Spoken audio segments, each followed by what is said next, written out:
Hello and welcome to Talk of the Devil. I am your host for this week, Joe Dodd, and this is a special episode of Talk of the Devil. This is a Christmas-themed episode, so Merry Christmas to all our listeners. Although if you're listening to this on YouTube or Spotify in the future, Happy Easter. Thank you. I took all morning to come up with that one. I am joined today by three lovely guests, and I will introduce them to you. First of all, we have the magnificent Chloe Humphreys. Oh, thank you. I don't think I've ever been called magnificent before. Normally Maleficent. Well, if you prefer, I can call you Maleficent if you like. Either works. Okay, cool. So the magnificent Chloe Humphreys. The spectacular Baqir Datu. Thank you very much, Joe. I, on the other hand, have been called spectacular in the past. I'm extremely arrogant about it. Well, I'm glad I'm not doing anything that you're not too unfamiliar with. And finally, the inimitable John Lee. Hello. Yeah, just try and imitate me. Go on, I fucking dare you. I double dare you, motherfucker. Hey, John. Pitiful. You see, maybe we should try and point. imitate you and take you down a peg or two. I might, depending on how the points in this quiz go, I might award an extra point at the end for who can do the best John impression. If the playing field needs evening out. Yes, if we're at a point impasse. Yeah, exactly. I might genuinely... I've said this many times before, but I was once on Talk of the Devil, and in order to sort out who was going to win, the host had to get the other contestants to compliment me, and the person with the nicest compliment won. And that's all it came down to. Nice. Yeah, it was nice, actually. I just sat there and got complimented. The only so, time this you'll ever is be... our... Oh! I'm going to start John off today with minus 500 points just for that. He's feeling spicy today. It's good that we're all in that nice competitive spirit. So this is our Comedy Society news quiz with questions all over the news that you might not have heard yet, and hopefully they will make you smile. So without further ado, we will move to our first game of this episode, which is called Mind the Gap. I have here 3 news headlines. They're all exactly true. They did really happen. But I've removed words from them, and you will win points by guessing correctly what goes in the blanks. So, question 1. We need to talk about blank blank. Nice and short to start us off with. The headline was, we need to talk about blank blank. Jesus Christ. Although it is good to talk about him, I'm afraid he is not the answer here. Prophet Muhammad. I think we might be here for a while if we're going to go through religious figures. Dairy farms. Dairy farm. Nice, thanks for getting us back on track, but no, neither religious figures nor dairy farming persuasions are the correct answer here. Is there any Shia LaBeouf? Shia LaBeouf. We do always need to talk about him because that's how he stays alive, but no. We just bought him an extra 5 minutes there, but no, the answer is not Shia LaBeouf. 5 minutes of his career. Oh. If you're listening, Shia, you're probably not, but thank you very much. If you're listening, you're not. It's kind of a threat. Waste management? What was that? Waste management? Yes. No, that's not correct. I should have said from the top, by the way, that this is a Christmas-themed episode, so it's a Christmas-themed answer. All these questions are Christmassy. Father Christmas. Oh, okay. No? Jesus Christ again, but this time he's wearing a Santa hat. Unfortunately not, but I would love to see that. If it is any help to you guys, it is a name I am looking for. The 2 blanks are somebody's name. Mrs. Claus. Mrs. Claus. We do need to talk more about her, but no, that is not the answer here. Michael Carey. Bublé. Did you both say Mariah Carey? No, I said Michael Bublé. Well, neither of you are correct, unfortunately. Shakin' Stevens. No, but what I will say is you are getting close with naming celebrities.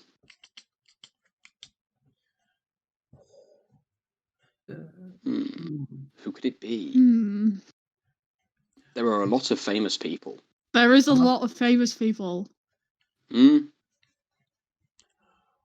The Queen. The Queen? No, that's not the right answer. Prince Philip. We always need to talk about Philip.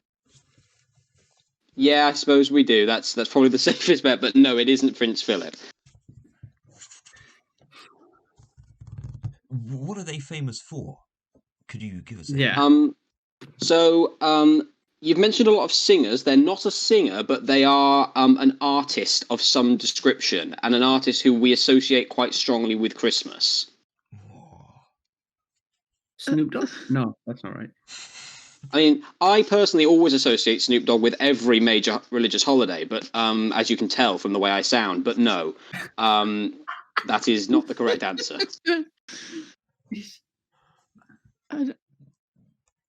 They're not a musician. Are they currently alive?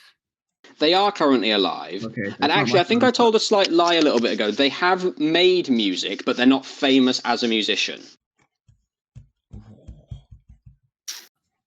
Also, I've literally just realised reading my notes, I'm asking for a character this person played, not the celebrity themselves. The story is God. about... Sorry, I do apologise. The story is about the celebrity, but the headline is the name of the character they played. Michael Caine. Was it Tom Hanks in that Polar Express movie? So the No, it wasn't. Okay. Grinch? Well, I watched it last Friday. I was hoping it would be useful. No. Michael Caine. No, it's not Michael Caine. Arthur. Ugh. Gosh. What are the Christmas films? So this is a very famous 90s Christmas film. Die Hard. Die Hard was 80s, and no. Oof. It's one that we all loved when we were kids. There were lots of sequels. Macaulay Culkin. You are so close. What was his character's name? Kevin. Damn it. Yeah. Kevin McCloud. Kevin. Okay.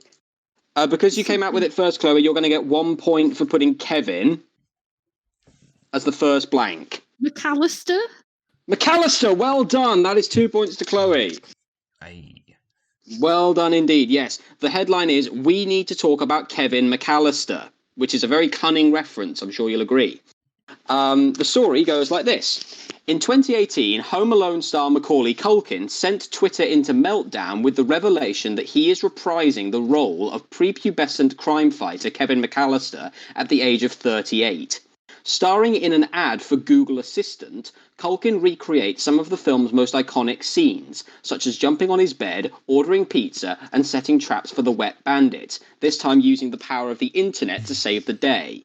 Hey, it might not be the feature film we were hoping for, but we're older and more tech-savvy now, so we'll take Kevin any way we can get him. As our hero loved to tell his enemies back in 1990, Merry Christmas, you filthy animal.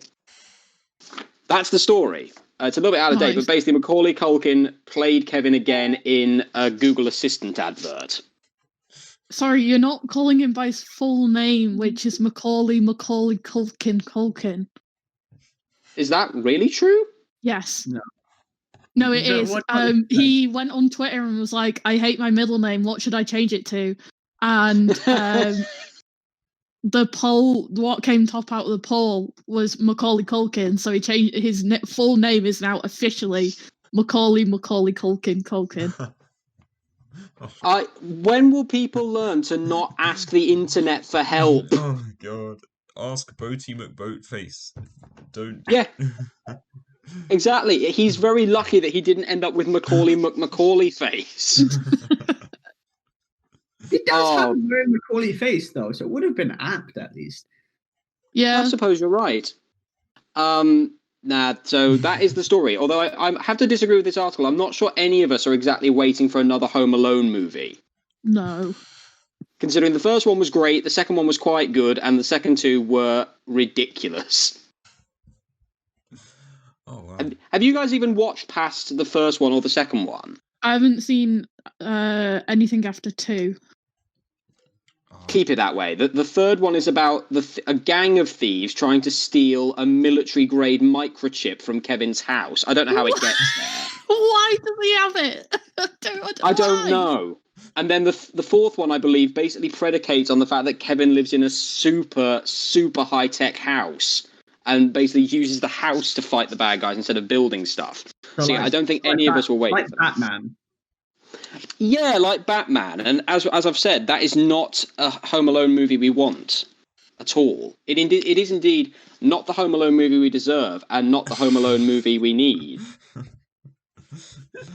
Thank you very much. Kind of sounds like the Star Wars prequels in a way. Like they're kind of ridiculous, and so I'm kind of intrigued. I kind of want to watch them now. The third and fourth.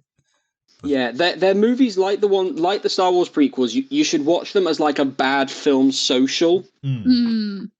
Which, you know, when we can like meet up again properly, we should do that one Christmas as a society. We should watch those terrible Home Alone movies. Oh hell yeah! I'm down. Yeah, I'm down. Something that gets procedurally worse as time goes on. Oh, humanity. No, Yeah, people. like indeed, like so many things. Merry Christmas, everybody. So well done, Chloe. There's 2 points to you on that. So we'll move on to our next story with blanks in the title. So, Alabama sheriff's blank Christmas tree draws blank. White. One more time. Alabama White. sheriff's blank Christmas tree draws blank. And I'll tell you now, the answer is not, it's a blank Christmas tree. Could it be draws criticism? You're very close, and to be honest, this is basically a linguistic thing. But you are very, very close with criticism for the second blank. Do you want to take another couple of guesses, just see if you can get it more exact? Controversy? No. Backlash. Backlash? No. What was that, Baqir? I said backlash as well. Wait, No, did we get the first part of the Christmas tree? No, this is the second blank that you're guessing for at the moment. Is it a gun tree? It is not a gun tree, no. It would be so American, though. It would be rather American to have guns decorating a tree, but no, it is not that. Monster truck tree. Oh, wait. If it's Alabama, is it a family tree? Oh. No, it isn't.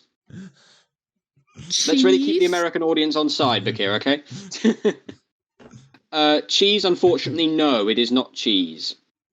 Does it draw anger? Again, you're close. It's all kind of in the same linguistic ballpark. If we don't get it exactly right, I'll probably give the second blank to John because he was the first person to say something close to it. Because, like I say, it's basically a semantic thing. So, Complaints. Sorry, Complaints. You're exactly right. Baqir gets that point. The second blank is complaints. So, just remember, Alabama's Baqir, just remember, if you end up winning, you won on my hard work, Baqir. John, that's how I got through life, okay? So... Yeah, it's Alabama sheriff's blank Christmas tree draws complaints. Police Christmas tree, or blue. You are... Okay, you're close. It is something to do with the criminal justice system. Electric chair? No. Prison Christmas tree? Sorry? Prison. You're close with prison. It's part of the procedure of arrest that would be included in prison. Handcuffs? No. Jail? Which technically... No. Bill of Rights? Bill of Rights? No. Police car? Cop car, yeah. Police car? No, that's not it. But it's not a gun either, so... No. Think more exactly about the criminals themselves, maybe. Running away? Black and white? No. Knives? No. Crime? The stolen goods? No, that's quite a funny idea, though, a tree decorated with stolen goods, but no, that's not the correct answer. Drugs? Is it decorated with drugs? Yeah. It is not decorated with drugs, no. That would be fun. That would be funny. Does kind of go against the whole thing they're kind of trying to do there. Running away? Or like Running away? No. If the criminal is involved in this particular thing, then the running away really didn't work, if you see what I mean. Taser? Taser, no. It's not like an object like a taser or a gun or a knife. Oh, it's like a theme. Is it like red-handed? Is it a red-handed Christmas tree somehow? No. Oh. This is very conceptual, Joe. And I'm Yeah, very this is. It's not exactly conceptual, but it's not exactly obvious. So you Like you police mentioned tape? no, you're somehow close with that. Basically, you mentioned prison, you mentioned arrest. Think about the kind of things that you have to do if you get arrested and sent to prison. Like what do they put? Mugshot. Yes, it is decorated with mugshots. So yeah, that is 2 points to Baqir. So yeah, Alabama sheriff's mugshot Christmas tree draws complaints. This is genuinely true. This is just wait. I love this story. This gets insane. So, a sheriff's department in the US state of Alabama has come under fire over a Facebook photo showing a Christmas tree adorned with mugshots of suspects. Local civil liberties groups have described the post as despicable. A sheriff spokeswoman for Mobile County Sheriff's Department defended the image, saying it represented criminals who were repeat offenders. In a Facebook post sharing the image, the department said, "We have decorated our tree with thug shots." Yeah, to show how many thugs we have taken off the streets of Mobile this year. We could not have done it without our faithful followers.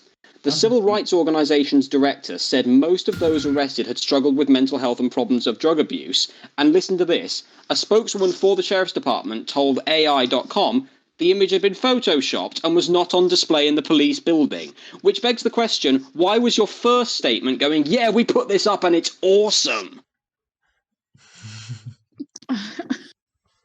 It's America crazy. is pretty wild, isn't it? Really. It's a social experiment.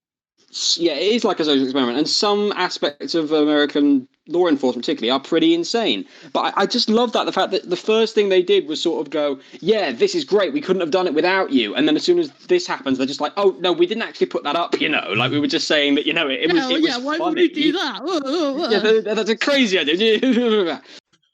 So yeah, that was the answer. Let's all just take a moment to think about what they've done. Joe, okay, moment's over. Hey, what was that, John? Could you send a link to the story on the text channel? Yeah, I kind of want to see the picture. It's a shame that radio is not a visual medium because I do wish listeners that we could show it to you. But once we've recorded the show, I will send you the link because it is something to see. Oh, wonderful! The best thing is that if I remember correctly, it's basically like a pretty rubbish plastic Christmas tree. Like it's not even that imposing.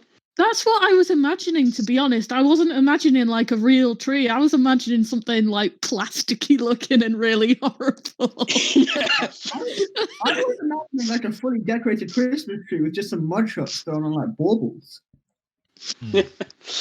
No, there's no other decoration on it, if I remember correctly from the picture. Which also means they've got a lot of convicted criminals in that area, which, if they weren't spending so much time dossing around with mugshots on trees, they could maybe fix. Ooh. Sorry, I'm not. Shock. I said I wasn't going to get into political commentary, so we won't do that now. Instead, we shall move on to question 3, which is the final question in this first round. So yeah, here it is. So. Red blank going nuts for Ottawa couples blank, but reason remains a mystery. Squirrels. Wait, repeat that. Yeah, could you say that again? I will repeat it. Red blank going nuts for Ottawa couples blank, but reason remains a mystery. Red squirrels. Well done, John. That is the first blank. The first blank is squirrels. Is the second blank nuts? It is not nuts. Get your mind out of the gutter, boy. Red squirrels But, going nuts, but also a couple's nuts. Oh, God. No, it is not nuts. Maple Eggnog. syrup. What was that? Eggnog. Eggnog, and what was the other suggestion? Maple syrup. That is not correct, and I find that to be an offensive Canadian stereotype, Baqir. It's their beavers sorry. they're after. No, not really. They want their moose. They want their moose back. No, that is not it. It is not eggnog, and it is not maple syrup. Is it a food? It is not a food, no. Decorations. Okay, you're getting close with decorations. Christmas. I should say Tree? it's not Christmas tree. Christmas decorations. No, although I will quickly say that this is actually technically 2 words. But you're close. Fairy lights. Put the 2 together. Christmas lights. Yes, it is their Christmas lights. Thank you, John, for laying down the foundations for somebody else to take the points. My God, my God. You know, John, we walk on the shoulders of giants all the time. What can We I really say? do. You're really tall. Oh. You are dwarves in my robes, or something like that. I can't remember what. What are you quoting? Is that Christmas Carol or Macbeth? Because it's slightly different depending on what you're quoting. I studied English, by the way, everybody. I was going for Macbeth. Yeah, he begins to feel his power hang loose about him like a giant's robe about a dwarfish thief. Thank you very much. Nice. Oh, that was good. What a nerd. What a nerd. Although I have always wondered, how did the dwarf get the robe? But anyway. Yes, so that is the answer. Red squirrels going nuts for Ottawa couple's Christmas lights, but reason remains a mystery. This actually goes back quite a long way, so I'll read you the story. Red squirrels have again chewed off and carried away hundreds of dollars worth of festive lights from one Ottawa neighbourhood, making spirits not so bright this Christmas. Just why the bulb bandits are doing it remains a mystery, however. It started last year when Michael and Sarah McCabe hung 3 150 bulb strings on their backyard fence outside their home in the Manor Park neighbourhood. But a couple of weeks into December, the display mysteriously went dark. When they investigated, the McCabes found the wires chewed through and several bulbs gone. We're trying to figure out what they're doing with the bulbs because they cut the wire to both sides and we can't find them anywhere, Michael McCabe said. This year, thinking the squirrels had objected to the lights atop the fence because they interfered with their backyard highway, the McCabes moved the lights to their back deck. But before December had even arrived, the rodents absconded with more bulbs, about $200 worth. What are they doing with Squirrel. Well, hold that thought. But yes, that is the story, that there are squirrels making off with a couple's Christmas lights in Ottawa. That reminds me of when my parents' Christmas lights got nicked once. They weren't taken by squirrels because we plug them into our garage and then feed them underneath the garage door and then through onto our the front of our house. And the person who had stolen them had just snipped off the lights. So they just stole the lights, but they wouldn't work because they hadn't taken out the plug or anything. Chloe, I'm going to ask an honest question. I expect an honest answer. Do you live near the Grinch? I don't know. Maybe I do. It was just. Are you weird. a who? That is weird. So, do you mean they snipped off the bulbs themselves, or they just cut the wire and took all the lights? Whole wire snip. So literally, all that was left was just the plug inside our garage and just a little bit of wire. That's really weird. Yeah. It just reminds me of that. That's what. It's quite a. Reading the story, it was Maybe, All I can say is you must have one big squirrel living near you. I know. Squirrel of Maybe I Good should be grief. scared. Maybe he'll be back for something else this year. Oh yeah, keep us updated. Oh, Yeah, it was, yeah. like quite a while ago now, but Good grief. Well, on that bombshell, we come to the end of round one. So thanks, guys, for playing that. We're going to go to a song break now, but first I will ask you a bonus question, which I will ask for the answer to after the song is finished. And I will award an extra point for my favourite answer. The bonus question is, why do you think the squirrels are stealing the Christmas lights? That's why I didn't want us to start talking about it, because we need the answers after the song break. So yeah, why do you think the squirrels are stealing the Christmas lights? And I will give the point to the answer I like best. So we're about to go into a song break now. For those who haven't listened before, or indeed haven't played before, each song break in this episode is a clue to an overarching news story that I'm going to reveal at the end of the episode, unless someone guesses what it is first. So the clue might be in the title of the song, the artist, the lyrics, anything like that. And there's going to be 3 song breaks, one after each round. And after each song break, I'll ask if you've managed to guess what the surprise news story is. And if you manage to do that before the end, I will give you an extra point. So that's how that's going to work. So one more time, your bonus question is, why do you think the squirrels are stealing the Christmas lights? And now we will move to the song break. And the song is Surprise, Surprise by Bruce Springsteen. Joe just, pushing his fanboyism onto us once again. Absolutely, yeah. I'd never miss it. Although I should say this is a cover. Someone else wrote this. I don't know who originally wrote it. Oh, well. Anyway, here we go. Brilliant.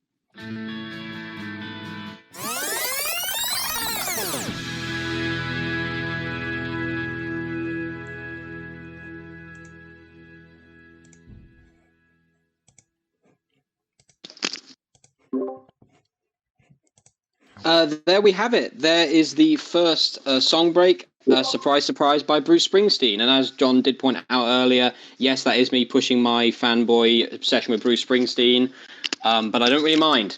So, welcome back to Talk of the Devil. Guys, have you had any thoughts about what the surprise news story might be based on the surprise song called Surprise, Surprise? no, I don't. I was thinking Okay. Cilla Black, but she's dead. Surprise! Yeah, the surprise is Cilla Black is alive. Surprise, Cilla Black has risen from the dead. Yeah, no. When I was looking for this song, I did find out that Cilla Black did a version of it. Sorry, Baqir, what was that? I was going to say, I'm assuming it's a Christmas-related article. It is a Right. Christmas-related article, yes. Assuming it's a Christmas surprise of sorts. Very good guess. Thank you. Thank you. I'm putting everything together like Sherlock. Yeah, exactly. in my mind bungalow. Your mind bungalow. Are you planning an extension anytime soon? That sounded really rude. I didn't realise how rude that sounded. The planning permission keeps getting rejected. Oh. Oh dear. She's not Sorry. wrong. Mine counts as an absolute pain, but it's not important. Fantastic. Okay, before we move into the next round, I would like to get the answers to your bonus question. So the bonus question was, why do you think the squirrels in Ottawa are stealing the Christmas lights? Let's go to Chloe first. What do you think? So I think it's part of a much larger issue in the area, which is the Canadian rat mob. And I believe that the squirrels have been put up to it by the rat mob to flood the illegal bulb market and send prices right down so that the rats can control the market of illegal bulb distributions amongst rodents much better. So in reality, the squirrels are not the ones to blame here. I feel like the rat mob are the ones really to be chasing down. I'm not the legal representative of the squirrels in any way. I like that. That's a good story. But yeah, you're not the legal counsel, so we will have to take them. No, as I'm just charged part of the Red Squirrel pressure group, you know. Ah, yes. I'm trying to think of a pun there, but nothing's coming up. I'll let you know if I come up with one. Let's move to John. John next. What is your answer to this question? Well, my one's fairly simple. You see, I have been back at home recently, and I'm back in a rather middle class area of Hertfordshire called Brookman's Park, and in Brookman's Park, You just doxed yourself. For fuck's sake. The squirrels will get you now, John. Well, you know what? To the two people who will listen to this show, come at me, bro. But yeah. I hope when you send your hate mail, I hope you get the address wrong and you send it to somebody else in Brookman's Park, because quite frankly, Brookman's Park is a rather snobby sort of place. Quite middle class and all that kind of stuff.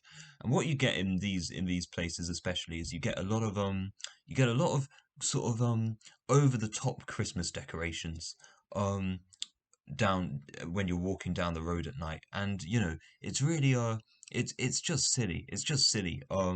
You get like sleighs on rooftops, like model Santas everywhere. It's ridiculous, and that's what I think the squirrels are doing. I think it's because the squirrels are just competing with each other in snobbery. Some of them are some of them are getting Christmas lights, some of them are getting model squirrel Santas, sending their squirrel children to private schools, getting a squirrel kitchen extension, all of this kind of stuff. It's it's a really huge problem, the inequalities in squirrel culture. Thank you very much.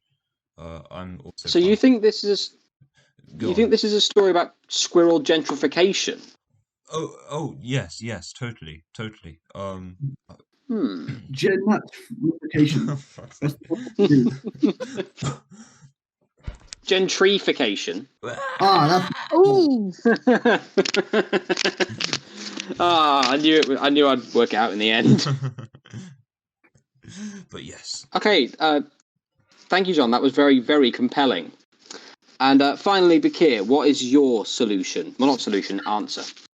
Well, I'll be honest. Chloe was a little right in that there's something big going on. However, her reasoning, no offense, Chloe, I believe was wrong. You see, the reasoning behind this is far more than any small political shuffle in the rat underworld. I believe that it's religious. You see, the squirrels, famously, the red squirrels, are not only anarchists, but Satanists, okay? And naturally, their war on Christmas is a war on Christmas purely out of spite, because and here's the thing, you're thinking, okay, so they're Satanists, so they hate Christmas because they like Satan. No, they actually don't really mind. They're very sort of chill about that. What they are mad at is that their Satanist holidays, which is anti-Christmas, doesn't have enough traction. They're mad that no one's celebrating enough. And so out of anger, they're destroying all the Christmas decorations. Wow. angry squirrels. Angry Satanist squirrel. It's the sequel to Angry Birds that nobody really wanted. But still somehow better than Angry Birds.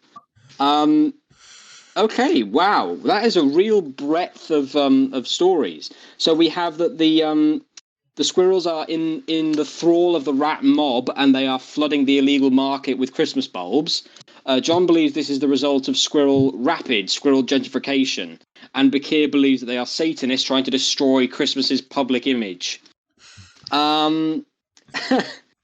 Those are all really good, and I would take any of them. However, simply for the image of red squirrels as Satanists, I'm going to give the point to Baqir. I just realised I yeah. can get like red squirrels, as in like communist squirrels, and how they're anti-capitalist. Yeah, did I mention these are grey squirrels? They're just being called red squirrels because they're doing all this theft. I feel like I'm treading on eggshells here, and I'm not quite sure why, but I'd better move off the thin ice. So thank you, guys. Those were all really great stories. I will give you a quick points update. So Chloe and Baqir are now tied at 3 points, and John has 1 real point, but for all the work he's done getting the others to where they are, he's also winning spiritually. I think that's very important we all understand that. Thank you. Okay, so we will now move on to our second round of the game, which is called It's Funny Because It's True. I have 3 news headlines here with a little bit of a story, so I'll read you the headline and I'll read you the story, and then you guys have to decide if you think that this is a real news story that really happened or something that I made up myself. So yeah, that's how it works. So question number 1. Man attends Christmas parade dressed as Satan after Santa typo. Oh, for God's sake. After a Vancouver Island newspaper accidentally advertised opportunities for pictures with Satan during a weekend Christmas parade in 2019, one man decided to dress up as the Red Man himself. Photos from the community show dozens of people happily taking pictures with local man Tim Miller, who also donned a Santa suit on top of his horns and claws during the holiday event. So from Satanist squirrels, we move to Satanist Christmas parades. What do we think? Does that have the ring of truth for anybody? I don't think so for 2 reasons. One, it's that Santa and Satan obviously are very similar letters, but I think you'd have to spell it really wrong to get from Santa to Satan. And the second thing is, if he was dressing up like Satan, why was he still in a Santa costume? That's what I'm feeling. Okay, I like the idea though that this guy rocked up dressed as Satan, and then someone went, "You know, you were meant to be playing," and then they gave him the Santa costume when he was there to like cover it up a bit. The thing is, though, like, I see what Baqir is saying, and it's a good point, but I can also see somebody doing it. Somebody being like, "Hey, that's a spelling mistake. I'm gonna make this work for me," and turning up to this thing in full Satan regalia. I feel like it's what a dad would do, like a sort of, you know, a dad A joke jokey kind of, dad. Yeah, and meanwhile his kids and his wife are just like distancing themselves from him. Cringing. Yeah. Oh, Dad, stop imitating the Lord of the Underworld! It is very much one of those "nice to meet you, hungry, I'm Dad" sort of things, isn't it? It was one hell of a joke. One hell of a joke. Oh. There were many There we names. go. 7 specifically. Oh my. Oh god. So yeah, what do you guys reckon? So Baqir, are you sticking with false for that? I'm going to stick with false. I'm gonna go for true, just to spite Baqir. Oh, okay, so not for any logical reason. You're just going to do the opposite of what Baqir thinks. It's not the first time I've been spited, Chloe, and it won't be the last. Your name runs insignificant on a long list.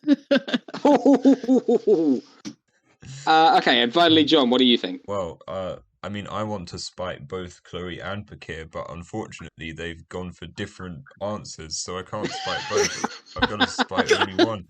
Who do you hate more? Oh god, this is really hard. Well. Oh god, well, I mean, tallying up all of the injustices I've suffered at the hands of both of them.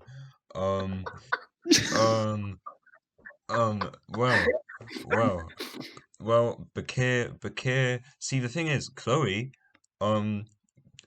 gave me a tip off about the Jackbox sale, the Humble Bundle deal, which gave me lots of money off the new Jackbox game, which was very cool. But Baqir very kindly gave the treasurer's approval for the society purchase of the Jackbox game. So actually, you know, both of them have done something nice for me.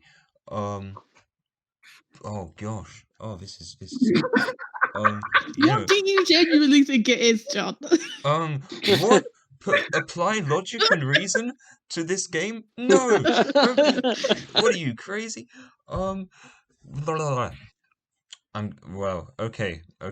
I'm gonna have to go. I actually am going to apply logic and reason to it. Because you're right, I can't figure out which of you two I hate more. So We are all friends in the Lancaster University Comedy Institute. Just want to make that very clear. John, what do you think? I think it's true because of the dad joke thing. Okay, so we have 2 truths and a false. And I can tell you that John and Chloe are right. This is a true story. No! No! Damn it! So yes, they both got that question right. So moving on to brilliant fool. Don't worry, there's still 2 more chances. So question number 2. Rudolph breaking and entering. An 8-year-old from Norfolk has been causing quite a stir in the run-up to Christmas since last year. On Christmas morning 2019, the Royce family from Cromer woke to find an upstairs window of their house smashed inwards, blowing an icy wind through the house. The police were called, but when not a single item was found to have been stolen, their young son began insisting that Father Christmas's famous red-nosed reindeer, Rudolph, had kicked the glass by mistake when the man in red made his landing on the Royce's roof. A year may have passed, but the boy's conviction has not faded. At the school he attends, he has been giving out Rudolph spotting kits, complete with plastic binoculars, and he has set up a special Discord channel for friends to compare notes on sightings and evidence. Mr. and Mrs. Royce have not had the heart to explain to their son that the window was probably smashed in the first place by their broken drain pipe, which fell off the wall during the night. But as they say, what's wrong with letting him dream? So, what do we think? Grow up and think the world is flat. He is a little bit of a conspiracy theorist, isn't he? He's going to go around just picking apart everything forever. He's going to be like, masks? You think coronavirus is real? Rudolph doesn't wear a mask. He has got a red nose. That could be a symptom. Oh boy. I think, at the risk of sounding like the Grinch with 2 of these, I think it's false. And I'm going to go for 2 more reasons, which is 1, what kind of 8-year-old has the money to just be giving out plastic binoculars willy-nilly? Do you know what I mean? I don't think that's like the Discord server. Like, how many notes is there to compare throughout the year? Do you know what I mean? It's Christmas. Yeah, that's my issue too, actually. And then, like, January through November, there's nothing. So it seems like a worthless Discord server to have set up. Actually, what I think the article means is that because this initial sighting of Rudolph allegedly happened in 2019, and what I think it means is that this Christmas he started handing out the kits, if you see what I mean. So he hasn't done it all the way through the year. He's just started doing it this December. I don't think it's true. I think like maybe I was a terrible 9-year-old. You know what I mean? But who has the conviction to wait like 11 months and then do that one? Like, I don't think so, personally. I agree. I'm also going for false. Yes. Okay. I can spite both of you. Yes. Right. Well, I mean, I can see it happening. You know, like I can. I mean, it. This may is not be where John tells us that he's this 9-year-old. Well, I mean, this I renamed the server Talk of the Devil, but it will soon go right back to its original dedication, Yeah. Rudolph sightings, but gosh, well, yes, I think I might just go with true, just to spite you two. So yes. I'm glad you have conviction that there is magic in the world, John. Yes. Indeed. Thing is that I am aware that this sort of thing can sort of happen because I was convinced there were fairies at the bottom of my garden for about a year when I was 9, and I would leave letters for them and stuff, and they would get answered until I found out that my friend from next door had been infiltrating our garden when we were out and leaving replies for me. That's a genuinely true story. But, it was a happy summer, so who cares? But I can confirm that this is not a true story. I made this up. Which will just prove to John that mindless rampages in the name of spiting people don't always work. But yes, this is not a true story. Sometimes they do. Yeah, although I must say, I did steal the idea for this story from a friend of mine from primary school who genuinely did believe that his window was smashed in by Rudolph one night at Christmas. So it is true that somebody once believed this.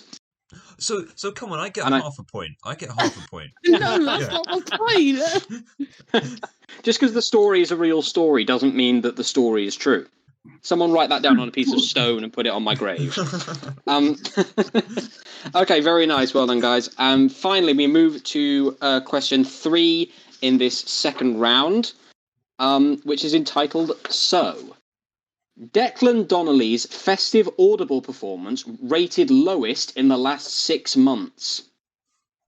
It may be unusual for Ant and Dec to work separately, but apparently it does happen. But for one of them, Declan Donnelly, or Dec, his latest solo effort has left a lot to be desired. Donnelly announced on Instagram in mid-November that audiobook provider Audible would be releasing his reading of the beloved Dickens classic A Christmas Carol in time for Christmas. However, the initial ratings have not been rosy, with the recording being Audible's lowest rated audiobook of the last 6 months. Oh no. For context, the last 6 months has seen a huge rise in people listening to audiobooks, with the numbers of children and young people listening in rising from 1 in 6 at the beginning of the year to 1 in 4 during lockdown. Yet somehow, Dec from Ant and Dec has managed to be the worst received. While certain listeners have spoken up on his behalf, not least for being a northern, non-drama school voice performing a literary classic, the consensus remains overwhelmingly negative. Donnelly himself is yet to comment. So, Dec from Ant and Dec, Christmas Carol, Audible, bad ratings. What do we think? Well, it's a hard story for you to just have made up. Like, I mean, it's a pretty niche kind of story, I feel. So I might want to go with true there. And also, it means I can continue my spiteful rampage, because by going with true, I am spiting Declan. So, yes. What do you have against him, John? What did he do? He's northern. But Okay, watch it. Yeah. Well, but yes. So I might go with a cheeky true. Deck the halls. But yes. Had to get that in. Thank you very much. Well done. This is a weird one, right? Because for it to be the lowest rated Audible book in 6 months, right? Like, that feels like one of those stats that, like, makes you want to believe it's not true, but actually is, right? And, like, it makes sense that, like, especially because if people don't like a celebrity, or, like, you can just dislike that. Like, John, you can go and dislike that Audible book out of spite. Nothing's stopping you. So, yeah. I'm leaning towards true, just because it feels weird for it to be it's just weird for that to be false. I think it's too out there. Yeah, and it wouldn't surprise me, because if it was true, because, well, I mean, I think it is true, because, like, I think people would only probably listen to it if it was the both of them, as opposed to it just being one of them. That's a good point. Yes. Yeah, because I struggle to think of anything that they've done separately. You know what I mean? Yeah. Okay, so you guys are all going for true on that? Yes. Ha! Ah! It was false! I made it up! Oh, really? Yes, I've never had 100% hit rate on that before. This is not a true story. Oh, well done. Oh, nice. Congratulations. Thank you. Yeah, I'm Frank. That was very You know, I should have known it from an English student. Someone said that last time I hosted as well. It is rather dangerous to believe me when it comes to making up stories, because I did study creative writing for 2 years. Oh. So yes, that is not a true story, I'm afraid. So no points there. Oh well. So long as Baqir and Chloe haven't got any points ahead of me. Can I get a point in the Christmas spirit? Fuck's sake. What was that, sorry? So can I have a point just for like Christmas spirit?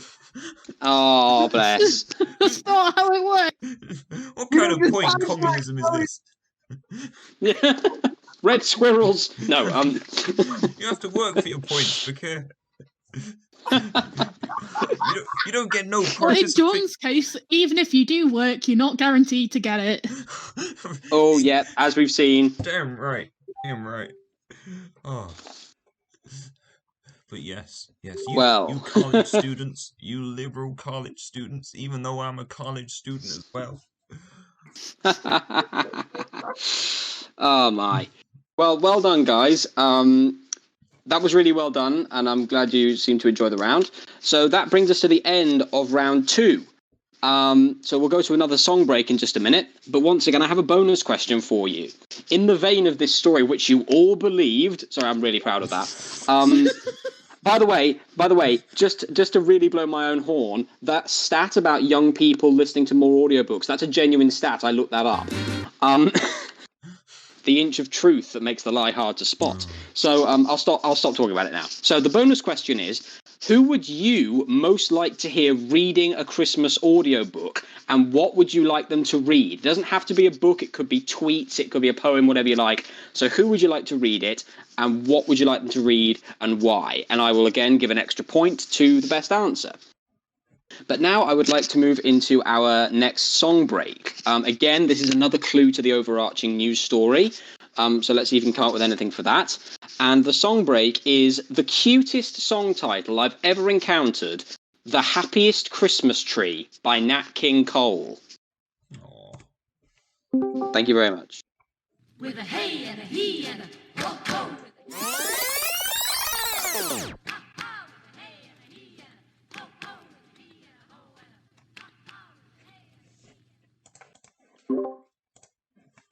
So a bit short and sweet there. But yeah, isn't that an adorable song? Can I be honest and say I went to the loo? You can, if that's the truth, but don't worry, I'll come to you last for your bonus question. So,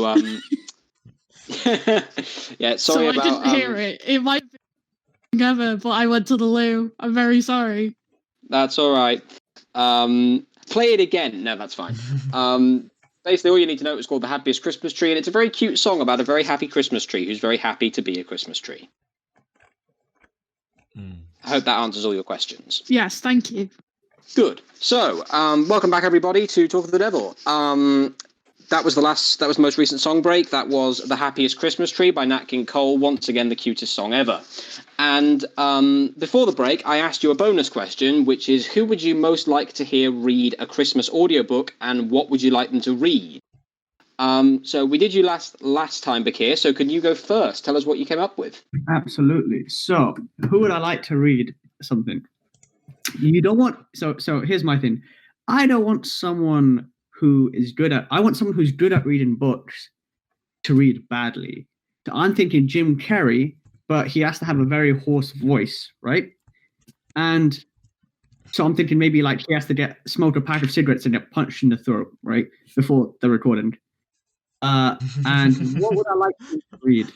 I would like him to read A Christmas Carol, much like Deck, purely because I want to see how the ratings would go. That's it. I'm just curious. I think it'd be good for the next Talk of the Devil. I see it, yeah. Have you seen his Christmas Carol movie? I haven't, actually. I don't like it. But, yeah, he has basically... What's funny about it is that because it was a motion capture film where it was all CGI, he plays, like, a third of the characters. Okay. So he plays Scrooge and he plays, like, half the ghosts. So he has actually done Christmas Carol already, but it would be interesting to hear him read an audiobook. You're absolutely right. Next up, let's go to John. Who would you like to hear read, and what would you like them to read for you? Well, I thought to myself, I would like to hear the autobiography of Liam Gallagher. Because I thought to myself, the story of Oasis, that they're an interesting rock band. Very famously A Christmas Tale as well. Shush. It was a short song, and I couldn't think of anything better. Yeah, I do apologise. It was quite a short song. Yeah, exactly. Well, don't worry. So, the autobiography of Liam Gallagher, sure. Maybe it can be Christmas themed. I don't know, Chloe. I don't know. But anyway. At least I didn't go to the toilet during my song break. At least I actually put effort in. But anyway. You've done nothing else this game, John, than put effort in. Damn right I do. And have I got anything to show for it? No. Oh God. We got a little bit. Anyway. So the autobiography of Liam Gallagher. Hear the story of Oasis. The turmoils, the troubles, the controversies. And who would I like to read it? Noel Gallagher. I think that would be very interesting. So yes, that's what I would like to hear. Oh, that would get the highest rating just from me listening to it. That would be the funniest. And then next year, Liam can read Noel's autobiography. Fantastic, good choice. And finally, Chloe, have you had time to come up with something? Yes, I have. Now, we all know the story of Rudolph the Red-Nosed Reindeer, and we know early on in Rudolph's tale that he gets bullied and teased about his appearance. Now, to complement that, I would love to hear Samuel L. Jackson's rendition of Rudolph the Red-Nosed Reindeer, mainly because I want to see how he would deal with the bullying and the criticism that Rudolph receives. Say what again? and do I look like a bitch?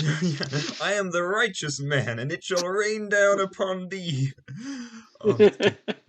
Have you guys ever heard "Go the fuck to sleep"? Yeah, I've heard of it. Yeah. Yeah, it has to be heard to be believed. It really does. That's a good set of suggestions, guys. However, while it may not be the most Christmassy item on the list, just for how hilarious it would be, I'm going to give the point to the Oasis mashup from John. I think that is a brilliant idea. There you go. Finally. And I want to see that happen. Oh, thanks. It's paying off. It's paying off. It's beginning. Oh, yes. No, I love that. So, before we move into our third and final full round, I will give you a quick readout of the points. So, Chloe is in the lead now on 5 points. Many thanks. Yes. Thanks to my hard work and everyone else's. Ah, bless you. Baqir is in second with 4 points. Thank you very much. Yes. And John is bringing up the rear with 3 points. So it's actually really close. So if that effort keeps paying off, John, who knows? Thank you. Did I forget to ask, by the way, what if anyone's got an answer to the overarching news story from the last 2 songs? And be like John and give someone else the stepladder to reach the answer. Does anybody have an answer for it? No. It's Christmas. Yes, it is. Okay. I even got a point for that. I was going to flip my desk. I was going to be like, I could have said that. Any of us could have said that. Well, yes, basically, it is a Christmas-themed story, and wouldn't it be funny though if my report was literally, yeah, the overarching news story, it's Christmas soon. It's almost like going, the overarching news story, today is Sunday. But again, if you're listening, in the future on YouTube or Spotify, then it's not Sunday. It's whatever day it is with you. Okay, thanks, guys. So we're going to move into our last full round. For this, I have developed a Christmas quiz, which I'm calling "Thank God It's Quizmas." Thank you. Freddie Mercury there. This is what Freddie Mercury died for. Me doing this. This is what he wanted. Yep, that's what Freddie always wanted. He told me so himself. I'm taking this opportunity to implement this like I always do. My family knew Freddie Mercury's family back in Zanzibar. Like, my grandmom was friends with his mom. That's so cool. Yeah, that is an incredible story. Yeah, apparently there are some like uncles from my mosque who are back from there who used to play with him as a kid. Apparently he was not that interested in like marbles, from what I've heard. But that's a really weird thing to say. But yeah. That's an incredible story, though. Yeah, I know, it's great. Wow. Yeah. Wow. Amazing. I've seen his house. I've seen the house where he was born in Zanzibar, but Freddie Mercury house. Yeah, exactly. But yeah, so from those humble origins, through knowing loads of Baqir's family, we've now come to me bastardizing his Christmas special for this game. So yes, this is basically just a straightforward Christmas quiz. We'll ask each question and then do the answer, so there's no need for you to write anything down. So let's just go for this. So, question 1. Who was the first US president to put up a Christmas tree in the White House? These are your potential answers. A. Abraham Lincoln, who was president from 1861 to 1865. B. Grover Cleveland, who had 2 terms as president from 1885 to 1897. Or C. William H. Taft, who was president from 1909 to 1913. I just realised I put them in date order. Okay, Chloe's going to go with Taft. Any particular reason? No. Okay, just a gut instinct. That's fair enough. Sometimes a gut instinct is all you need. I'd rather be honest. Okay, John and Baqir, do you have an answer? Do you want me to read them again? I know, Chris. John, do you want him to read them again? No, I don't need them again. But if you do. So I know Christmas trees became popular in the UK, I think in like the 17th century. I know they came from Germany. Oh. I'm just wondering when that could have went over to the UK, over to the US. I think Abraham Lincoln is too early. But I also feel like Taft is right. I do. But I also feel like it's a red herring. I don't know. What do you think, John? Well, I didn't even know there was a President Taft. I didn't know that. He's a bit of an obscure one, yeah. But yes, to be fair, there are lots of presidents that I haven't heard of. So yes. But from a mathematical perspective, going with Grover Cleveland is the statistically most probable answer to be right, because he served 8 years, whereas Abe Lincoln served 5 and Taft served 4. So I might go with Mr. Cleveland. Okay. Yes. Yeah, Lincoln was going to do 8, but he went on holiday and never came back. Yeah. Something just got in the way. He saved up all his holiday, didn't he, over the previous, over his term? So. Yeah, that's true. He did. I heard he went to the theatre and it was a mind-blowing experience. Mind-blowing, yeah. That is really bad. Very good though. Okay, and Baqir, have you settled on anything? I'm going to go for Taft, but not because I believe it's correct. I'm going to go for Taft because if I'm wrong, then so is Chloe, and I can live with that. This is the most. This is such a. Yeah, the most. This is so weird. Yeah. This is not very Christmassy. No, it's not. No, remember. The Grinch is also a Christmas character, okay? Yes. It's not. Yes. That's not. Yeah, and apparently Satan as well. So Yeah. If you're open-minded enough. Well, I can confirm that the correct answer to question 1 is C. It was Taft. He was the first president to have a tree in the White House. Nice. and I see. I can live with that. So great. Okay, well done.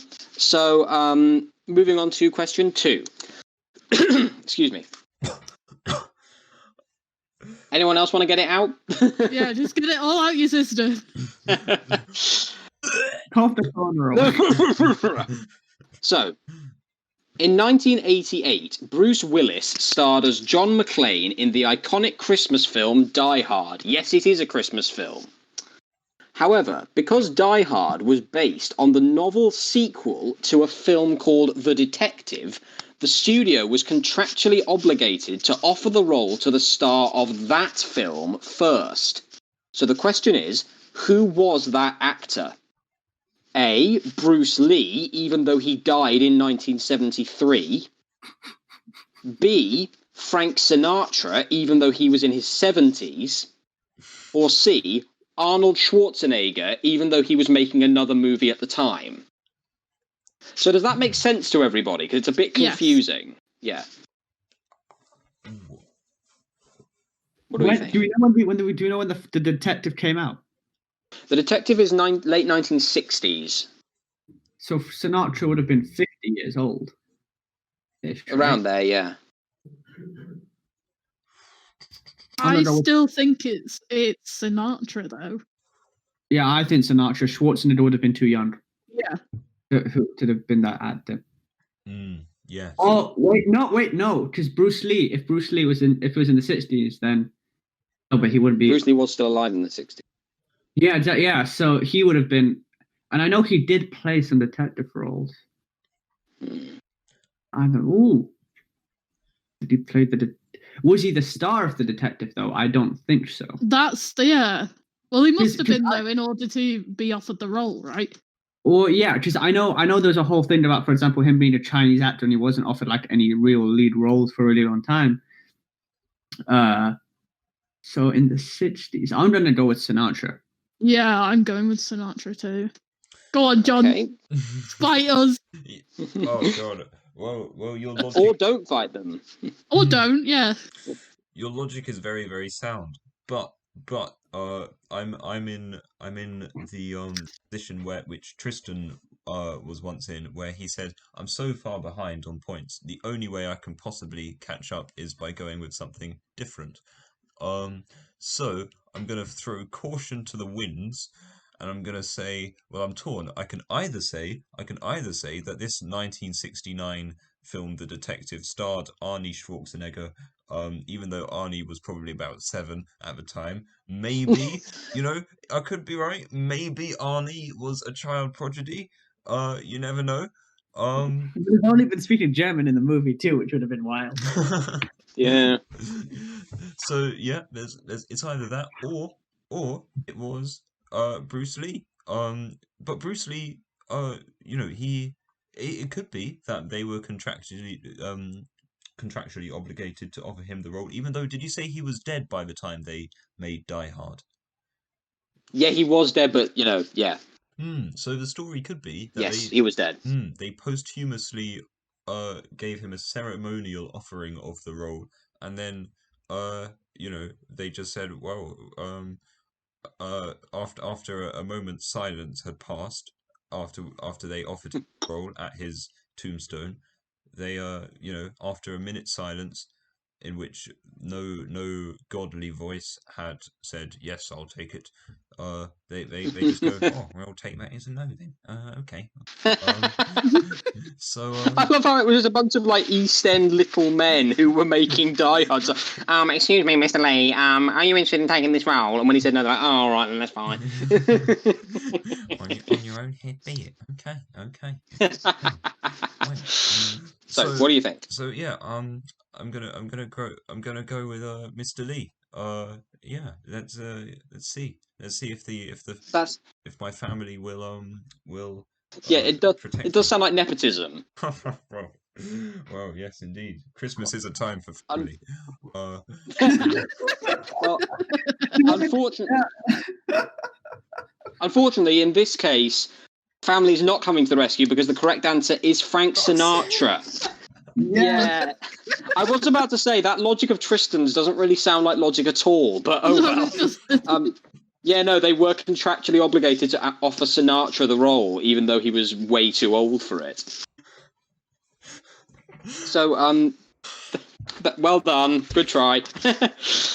Let's move on to the next question. There were still 4 more questions, so lots of time to make up the distance. Question 3. Saint Nicholas, according to tradition, was born in which modern-day country?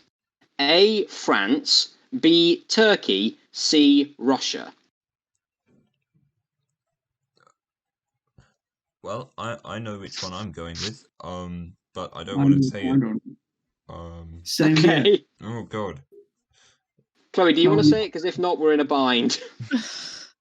Well, I need to think this one out because the other 2 sort of came a bit more naturally to me. Because I would not have said any of these countries. Yeah. I was assuming Argentina. Oh. Why? Saint Nicholas. I don't know. That's not even a South American accent. That was Italian. Yeah. Saint Nick. There we go. No, that's close enough. That's close enough. Well, South America isn't on this list, so I don't know why you're still trying to do the accent. Well, Joe. Well, we'll wait for Chloe patiently. What? He wasn't. Incidentally, I must say he wasn't born to South American parents in one of these countries, so he still wouldn't have had a South American. In fairness, I don't. I dare you. But I've got a good feeling that he did. That he wasn't. So, does anyone want to volunteer this information, or do you want me to give you the answer and then you can tell me if you were right or not?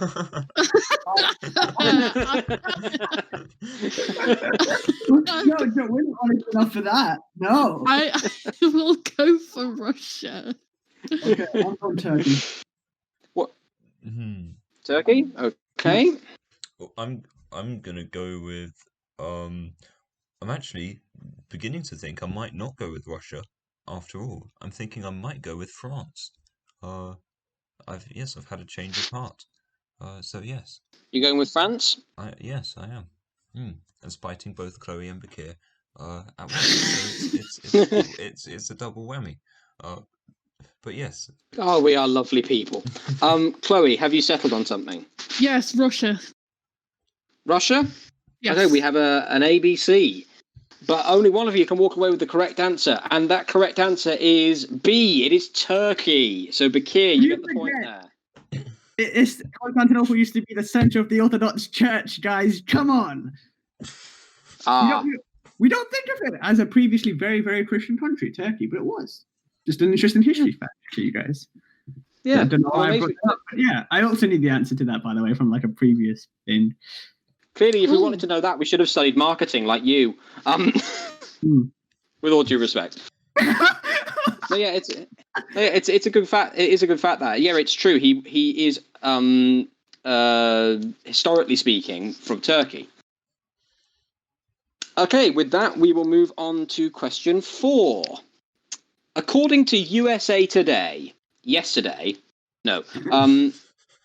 according to USA Today, what was the number 1 most popular Christmas present in 2019?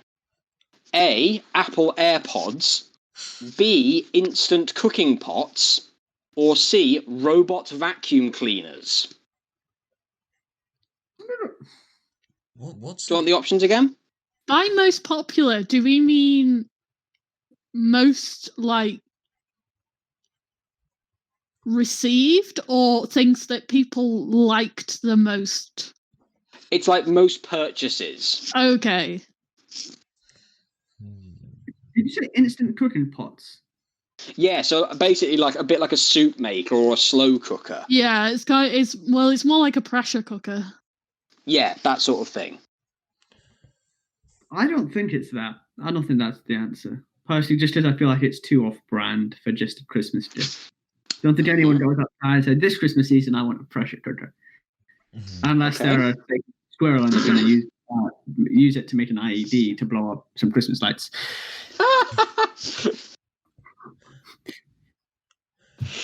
Oh dear. What was the third option, Joe? Robot vacuum cleaners, like Roombas.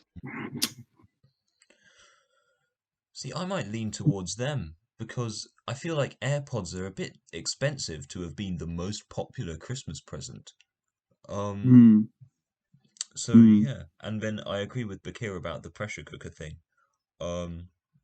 Satanist scrolls will use it to blow it up. It was a pressure cooker. I'm going to go for pressure cooker because I feel like it is the type of thing that you would receive for Christmas. And they are quite popular in the US. Why am I always supposed to be like, yes, this is my answer?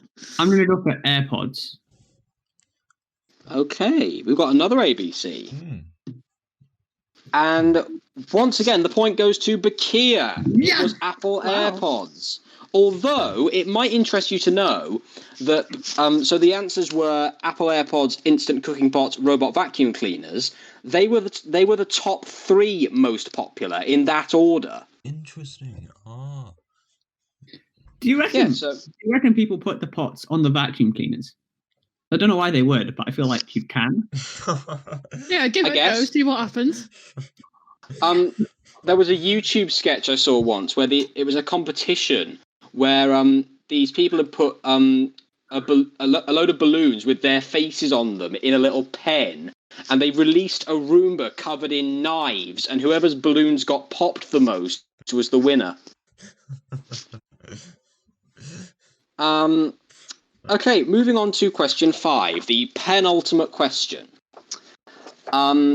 After their death, which famous British author's estate published the messages sent between their children and Santa in a book called The Father Christmas Letters? A. Roald Dahl, B. Enid Blyton, or C. J.R.R. Tolkien? That's a good one. I feel like Roald Dahl makes sense. You know, children. Yeah, he has a lot of kids. I feel like although Santa does have elves, and I know Tolkien's a fan. He's a fan. He likes elves. I think he'd like Lord of the Rings if he watched it. Yeah, I'm sure he would. Gosh. I mean, Noddy looks a bit like an elf, and Enid Blyton might favour Father Christmas for that reason. But I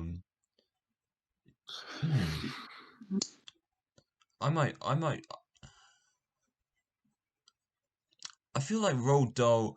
What I've heard, word on the street is that actually Roald Dahl wasn't a very nice man. So like I wonder if he would have done that. But then again, maybe he would have. Maybe yes. I am not confirming my answer first because I don't want somebody else to steal my logic. Oh. Okay. So, what are you thinking, John? I'm leaning towards Roald Dahl, actually. I'm leaning towards him because I feel like it might have been something he might have done. So yes. Yeah, it does sound like something. Yeah. Allegedly, it was Enid Blyton who was the unpleasant one. She was really not a nice mother to her children, which is weird because she published so many children's books. She was a blight on their lives. Oh God. Baqir, are you sticking with Roald Dahl? I will probably stick with. Wait, so they published their children's letters or their letters after? Like what exactly was published after their death? So what was published after the death was the letters that Father Christmas sent to the children. Oh. Right. So on their behalf, okay. On their and behalf. the author was dead at the time when this book was published. I don't know how big Christmas was when Tolkien was there. I don't. That would make sense. Do you know what I mean? Tolkien writing to his kids. Yeah. That would be a bit like Frodo writing for Bilbo. A little bit, but oh well. We need to get Chloe's answer. So are you guys locking in, or? I'll go for Old Dahl. Okay. Same. Yeah. Cool. I'm going for Tolkien because I know you're a big fan of Tolkien, and that's my only reasoning. I mean, I'm putting all my money on the fact that you like Tolkien. I mean, I'm glad to know that I'm that easy to read as a Talk of the Devil host. But yeah, the answer is Tolkien. That is the correct answer. Yeah, Tolkien. And being Tolkien, he like mythologized the whole thing. Like Father Christmas was like fighting wars with goblins, and he had like a magic polar bear who was his personal assistant, and like his elf acquaintance, his elf secretary was not called like Twinkle Toes or Mistletoe, but they were called Ilbereth. Like it's a properly Tolkien version of the Father Christmas idea. But I read it last night. It's a really good book. And I'm guessing they every Christmas he does a huge difficult mission to get the presents to all the kids across the globe, and then he gets home and he realizes I could have just got the Eagles to done it. But yes. No, he couldn't. That's a whole thing. But yeah, we're not here to talk about Lord of the Rings. Although I could. Fred isn't in this Talk of the Devil. Fred, you mean Patrick? No, Fred doesn't get any like Lord of the Rings references, right? Oh, that's true. Whereas Patrick gets them very, very well. So you'd hear exactly why he couldn't have got the Eagles to take the ring to Mordor, which I could tell you, but I'm not going to now because it's we've got stuff to do. But yeah, well done, Chloe. That is absolutely the right answer. And so we will now move on to the final question of this round, which goes like this. All three of these Christmas carols were written before 1900, but which is the most recent? A, Silent Night, B, Joy to the World, or C, Away in a Manger? So which of those was written the most recently? Can you say them all again? Silent Night, Joy to the World, Away in a Manger. Now, I feel like Away in a Manger might be kind of old because it's got I love thee, Lord Jesus in it, which, is kind of oldie language kind of stuff. So, so yeah. The fact that you can remember all the lyrics off by heart. You can't? Can't you? No. Oh. Well, Will you say that, John? Like Silent Night, Holy Night. If I'm mistaken, it says like round yon Virgin Mother and Child or something like that, which is quite old. I mean, I do have to point out the whole point is that all of them are old. Yeah, they're all from before 1900. But the stopped becoming a thing like I think before that, right? Maybe. Yeah, but it doesn't necessarily mean that it had A, fallen out of usage, and B, wasn't still like popular in a literary sense. Perhaps, Chloe, or perhaps you are trying to deceive me. No. I'm just playing. No, you're right. The devil's advocate. Oh. When we did the whole Satan guy, why did we not reference the fact that it was talking to the devil? I mean, yeah, fair enough. That's kind of my fault because I found the story. But yeah. So what do you reckon? What do you think is the most recent? Sorry. Well, Joy. I think it's Joy to the World. I also think it's Joy to the World. Okay. John? Yes, I do too. And also, I would like to just take this opportunity to briefly reminisce about a missed Talk of the Devil pun. In which case, it was the first ever episode of Talk of the Devil, virtually done. which was the collaboration between Lucy and the York Comedy Society, and we were just Joe, I think, left the voice call very briefly, and the rest of us were talking. Oh, I wonder when Joe's coming back. Is Joe on his way? Oh, should I message Joe? Then Joe came back into the chat, and I've never felt worse about missing the opportunity to go. Oh, speak of the devil, there he is. Oh, I can't believe you Joy- still think about that. You're just there. It's one of those things, you know. Most people, you know, before they go to sleep, they struggle with thoughts of, you know, oh, I did something so silly all those years back, or that was so embarrassing. And John's just there, like, I missed an opportunity to do a fun. Exactly. I mean, John, how about we set those demons to rest? I'll leave the chat for a minute now and pop back in, and you can do it. Sure thing. Okay, I'm leaving. Oh God, that. Oh, where's gone? Yeah, I know. Gosh. Well, let's talk about him now. Well, what a guy. Am I right? Yeah, I know. Look at him hosting Talk of the I'm back. Oh, talk of the devil. Talk of the devil.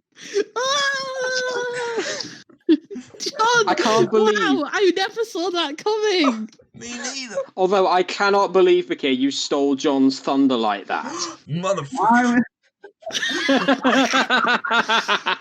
Hey, guys, hold on. I have to go attend to something. Do you say?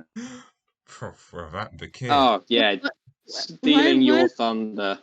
Gosh, I can't believe that everybody keeps leaving. Why do we sing? I'm back now. Speak of the devil. Here he is. Brilliant. Now, I think the listeners have had quite enough of that. Thank you very much. But yes, I'm glad we were able to set those demons to bed, John. So you're all going with Joy to the World as the... We're all going with Joy to the World.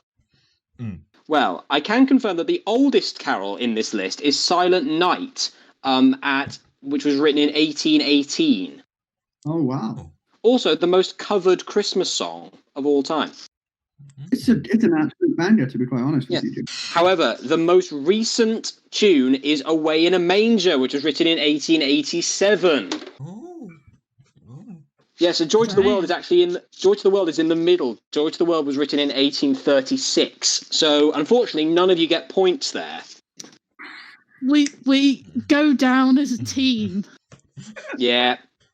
Okay, well done, guys. Thanks for doing that. And we are now going to move into our last song break. We're almost to the end of the episode, which I'm sure you're all delighted to hear.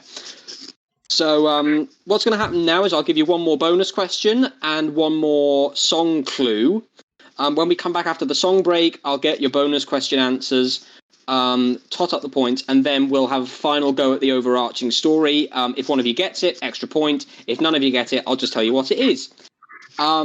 So your bonus question for this round: what is your favourite piece of Christmas trivia? So you'll have the song to think about it. I'm afraid this song is quite short, but don't worry, I've put in a fail-safe for that. So after the song break, tell me your favourite piece of Christmas trivia, and the one that I think is the most interesting will win the point. However, you get an extra point if you've made it up and I believed it. Oh, that's good. Wait, can you repeat that, Joe? Sorry. So, what's your favourite piece of Christmas trivia? When you feed them back to me at the end of the song, I will pick the one that I think is the most interesting, and that person will win a point. However, if it's a made-up fact and I believed it, that person wins an extra point. Very good. Make sense? Cool. All good. Yeah. Okay, so get your thinking caps on, and we'll move into our final song break. And because this is the Christmas episode, I thought it only right for the last song break to be the theme song from the Koala Brothers.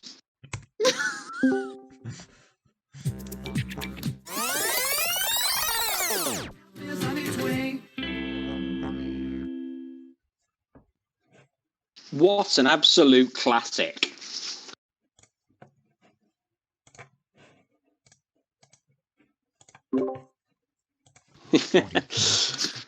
Welcome back, everybody. So I think you can all agree that was incredibly on message there. Yes. Yep, absolutely. The Koala Brothers, what a great show that was back in the day.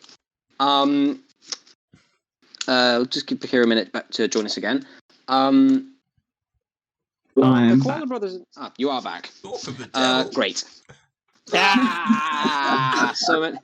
This will forever be known as the day that John finally exorcised his demons. Okay, thanks, guys. So, before we move to the overarching story, I would like to take your bonus question answers. So, again, can I have your favourite pieces of Christmas trivia? And I think the only person who hasn't gone first yet is John. So, John, can I have your favourite Christmas fact, please? You can. And here it is. Now, there is often the talk of, we're going to have a white Christmas this year. Oh, this, that, and the other. Interestingly enough, to be a white Christmas, there is actually an official sort of clarification, an official standard that must be met for the Christmas to be classified as white, and so that's a certain amount of snow that needs to fall. And in which time frame, and that is for a Christmas to be a white Christmas, a single snowflake must be observed to fall in the 24 hours of Christmas Day. At some point from midnight on the 24th to midnight on the 25th, it must be observed to fall on the rooftop of the Met Office HQ in London.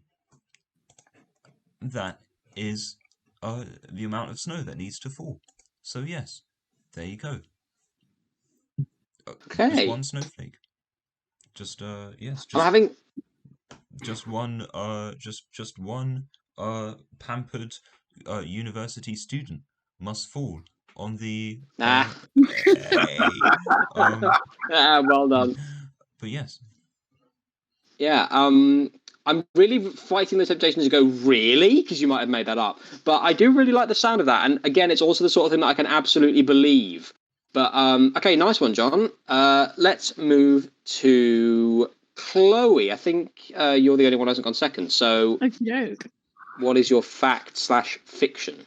So, when Christmas crackers were first introduced, they didn't have little jokes or facts inside them.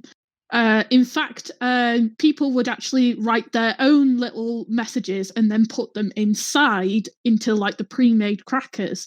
So people would actually use this to like communicate with people, like send them little messages, like little private notes. And they could actually become quite scandalous because people would obviously like say, I think you're very attractive, or like that in equivalent late 1800s and early 1900s language. So they became quite scandalous to the point where people were actually starting to like move away from putting notes in themselves, and people who were making them received pressure to start putting their own notes in so people wouldn't be tempted to do it themselves. Wow. Gosh. Again, the sort of thing I can absolutely imagine Victorian society doing. Mr. Very Darcy, cool. Good. Mr. Darcy complimented Lady Anne on her choice of dress. Oh no. Which is rather embarrassing because the message was meant for Lady Elizabeth, but unfortunately she lost the cracker. Because that's the funny thing, is that if you lose the cracker pull, then the message ends up with the wrong person. Yeah. Nice one, Chloe. And finally, Baqir, what is your Christmas fact? Okay, so like, you know how, for example, this was never like an official thing, by the way. There's never like an official royal like palace document or anything. But when like nowadays, like tinsel is like red or green or like white. In like the royal, I don't know, palaces, I guess. They used to have a lot of purple tinsel because of like, you know, how it symbolized power and everything. Eventually, it just kind of got phased out. but it was like a thing. But because there was never like any official sort of we need purple tinsel, it kind of just faded out of history. I see.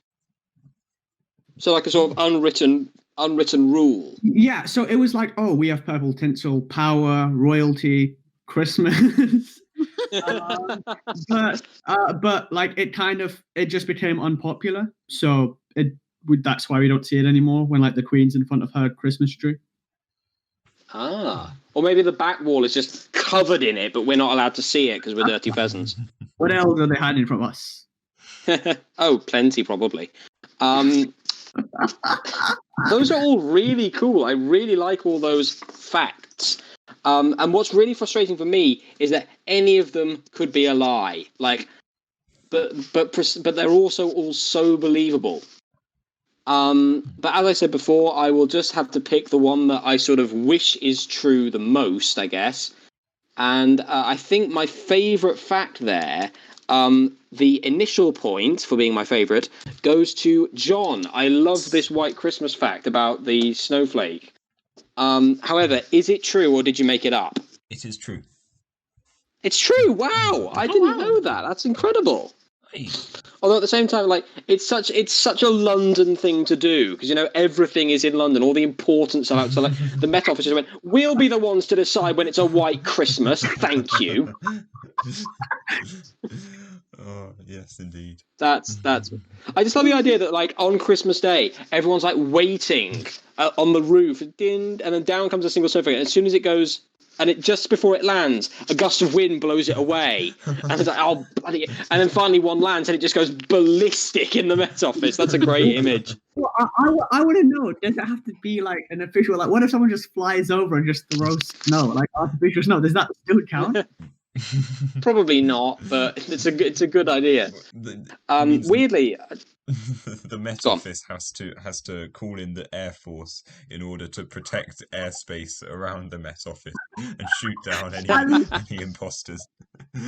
If airspace around, like, do you reckon there's just like a Met helicopter just making sure no one does this? Just no, they probably do it with drones. They need to keep this operation definitely. subtle and undercover. Oh, definitely, yeah. It kind of ties into one of my favourite Christmas facts, which is the reason why we associate snow with Christmas, or a big part of the reason why, is Charles Dickens. Because Charles Dickens was obsessed with Christmas. He loved it. And when Dickens was a child, there were like 8 deep snows at Christmas in a row. And so his childhood Christmas memories all involved snow. So all his writing about Christmas involves snow. And that's why we think of Christmas as being snowy. Well, it tends to be more like January that's really cold. Oh, yeah. Yeah, absolutely. Right now it just sort of rains a lot. But anyway, that was a really good little bonus round. Thank you very much. And I loved all of your facts. But yeah, really nice one, John. So basically, we just have one more job to do before we wrap up this episode. And that is the big news story of the week. So, just to remind you, the song breaks were Surprise, Surprise by Bruce Springsteen, The Happiest Christmas Tree by Nat King Cole, and the theme from the Koala Brothers by whoever wrote the theme for the Koala Brothers. So, has anyone guessed what the big news story is? I've no idea, but I'd like to hazard a guess. Okay. I haven't read anything about it, but I've got it in my head that like a Christmas tree farm in like Australia discovered that like a family of koalas moved into their plantation and they found them and were like, well, now what do we do? Okay, what do the others think? I too have no idea. But, I think it's definitely about sorry. No, go on. No, you talk.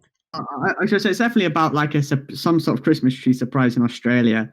I think like maybe a Christmas tree caught fire or fell in someone's house or like appeared out of nowhere or sort of something like an actual like oh wow sort of surprise. Okay. Well, Chloe, you're quite close, but you're just too far away for me to actually give you the point, I'm afraid. But okay. Basically, the story is that there was a family in Australia who found a live koala in their Christmas tree. Oh. Fair. Yeah. So it wasn't a Christmas tree plantation, and it was only one koala, if you see what I mean. But basically, this is the story. This is the story that the McCormicks, a family from Adelaide, came home one day to find a wild koala hiding in their Christmas tree. The family immediately called the Adelaide and Hills Koala Rescue, but the group didn't believe the story at first and thought they were being prank called. Eventually, they decided to believe them, and they came and disentangled the koala, who the family had named Daphne, and released her into the nearby bush.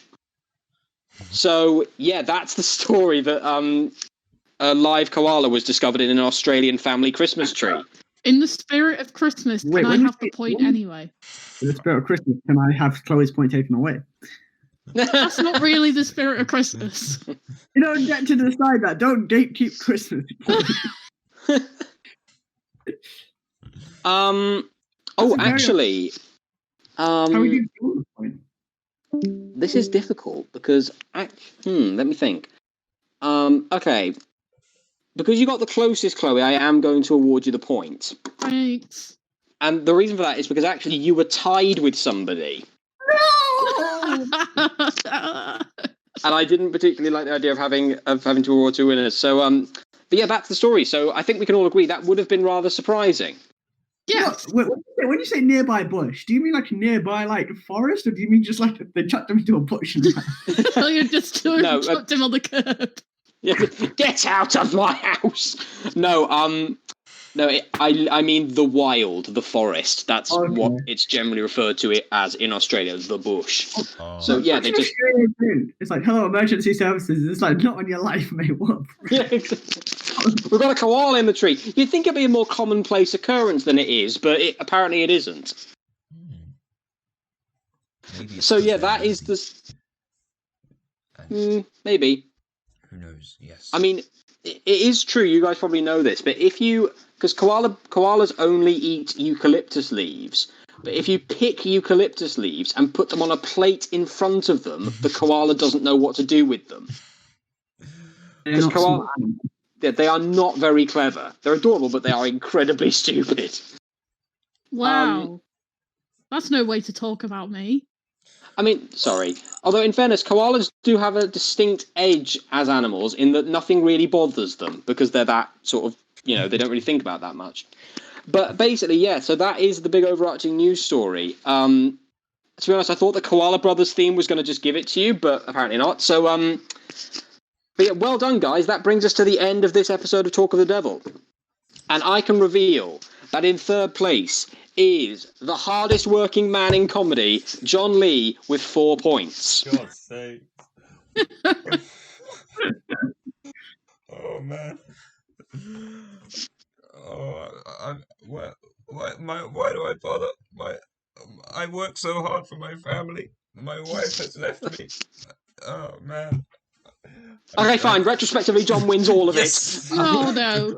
Before John goes on a rampage and Yeah, again. through just rocks up to a general meeting with kills everyone. Yeah. In second place, we have Baqir at 8 points. Thank you. I will be quietly retiring in my defeat. Yeah, don't worry about it. And that means that the winner of this week's Talk of the Devil with 9 points coming home for Christmas, it's Chloe. Yay. Woo! Well done. Well done. Well done. Thank you. Yeah, so I'd like to that's credit my victory to John. Yeah. Like that thing where an Academy Award winner shares the award with all the other winners, even though they didn't win it. With all due respect. Okay, so that brings us to the end of Talk of the Devil. It just remains for me to thank you for listening. I've been your host, Joe, and thank you very much. Have a great Christmas, and we'll see you again. Goodbye. Merry Christmas. Goodbye.